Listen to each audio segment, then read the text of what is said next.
একটা মেয়ে, আমার মা বাপ নাই, আমার শ্বশুর শাশুড়ি, আমার মেয়ে, একটা মেয়ে। সেহরি খাইতে উঠছে, রান্নাবান্না করে সেহরি খাইয়ে সবাই বসে আছে, শুধু আজানের অপেক্ষায় নামাজে যাবে। এই মুহূর্তে জাস্ট আজানের 10-15 মিনিট আগে ওরা একটা বিকট শব্দ পাইলো। শব্দের সাথে সাথে ওদের দরজা ভাঙিয়ে ভিতরে আগুন ঢুকলো, কারেন্ট চলে গেছে। তখন দেখেছে পুরা ঘরে চারিদিকে ফতরদশ আগুন ধরে গেছে। অন্ধকার হয়ে যাওয়াতে কোনো দিকে কেউ মুভ করতে পারে নাই, আর সব দিকে আগুন।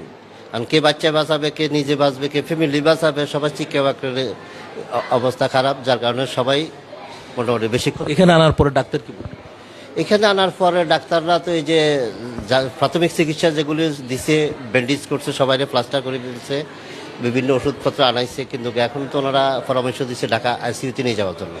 চট্টগ্রামে আইসিইউ কম, কেবিন কম, যার কারণে ঢাকাতে আইসিইউ বেড পাওয়া যাবে, ঢাকাতে রেফার করলে ভালো হবে। তারপর আবার এটা আশঙ্কা দিচ্ছে যে ঢাকা যাইয়া ঠিকমতো খুঁজতে পারবো কিনা, সেটাও সন্দেহ আছে। যাইতে যাইতে 2-3 জন ওনারা একবারে সিগন্যাল দিয়ে ফেলছে যে 2-3 জন থাকবে না।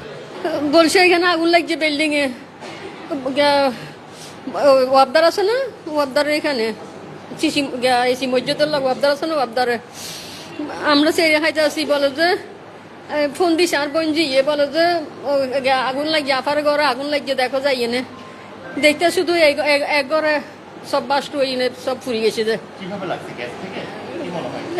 কে বলে যে লিফট তো বন্ধ ছিল, বহুত দিন বন্ধ, লিফট বাস্ট হয়ে গেছে। বলছে যে কি থেকে কেউ বলতে পারে না কিভাবে হয়েছে, ঘরের ভিতর সব শেষ, সব শেষ পুরি, কিছু নাই, ছাই হয়ে গেছে, ছাই হয়ে গেছে। ছুট্ট দেয় না ওইখানে পুলিশে। আমি গেছি, আমি তরতে সেরিয়ে খাই, 2 মাসি নামাজও পড়ি নাই, 2 মাসি উঠতে দেয় নাই। পরে বলতে হাসপাতাল, এখানে দেখি সিরিয়াস 9 জন। কি করবো এখন বলো? ওরা আমার মেয়ে, আমার একটা মেয়ে, শুধু আমার একটা মেয়ে, আমার মা বাপ নাই, আমার শ্বশুর শাশুড়ি, আমার মেয়ে, একটা মেয়ে, আমি কি করবো? আমি রোগীগুলো আমাদের কাছে আসছে সেহেরির একটু আগে, ওদের হচ্ছে হালিশহর থেকে আসছে। ওয়াবদাতে লিফট বিস্ফোরণে আর কি, ওদের লিফট বিস্ফোরণে যে বাসাগুলো ছিল দুই পাশায় আগুন ধরে যায়, লিফটটা ছিঁড়ে নিচে পড়ে যায়। আমাদের কাছে আসছে 9 জন রোগী, এর মধ্যে 3 জন হচ্ছে 100% বার্ন, 100% পুড়ে গেছে 3 জনের, 1 জন 80%, 2 জন 45%। এরা হচ্ছে সবাই অ্যাডাল্ট রোগী।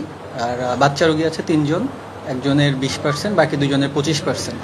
তো আসলে বার্ন রোগী বাচ্চাদের ক্ষেত্রে 10%-এর উপরে গেলেই আমরা বলি এটা খারাপ, আর অ্যাডাল্টের ক্ষেত্রে বলি 15%-এর উপরে গেলে খারাপ। তো এখান থেকে বোঝাই যাচ্ছে যে যেহেতু মানে যে থ্রিশোল্ড সেটা ক্রস করে গেছে, সবগুলো রোগীর অবস্থা